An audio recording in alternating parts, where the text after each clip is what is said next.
তোমরা তো সবাই জানো অন্তরার আমাদের মধ্যে নেই।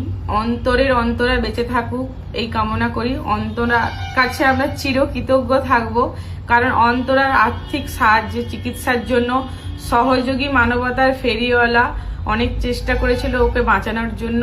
ওরা আর্থিক সাহায্য তুলেছিলেন এবং সেই আর্থিক সাহায্য 1,17,000 টাকা আমার ছেলে আদিত্যকে অন্তরার বাবা মা দিয়েছে। আমি অন্তরার কাছেও ঋণী থাকবো এবং অন্তরার বাবা মার কাছেও চিরঋণী হয়ে থাকবো। তো অন্তরার ওষুধ সেটাও আমার ছেলেকে দিয়েছে যাতে আমার ছেলে তাড়াতাড়ি সুস্থ হয়।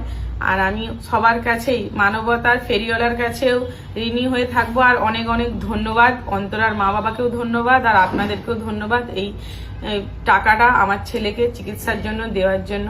এবং তার সাথে আরেকটা আবেদন রাখবো যে আমার ছেলে যে 9 কোটির ইনজেকশন, তার মধ্যে আর শুধুমাত্র 70 লাখ টাকা চাই আমার ছেলেকে বাঁচানোর জন্য। তো আপনারা যে যতটা পারবেন, যার যতটা সামর্থ্য, প্লিজ একটু আমাদের সাহায্য করার চেষ্টা করবেন।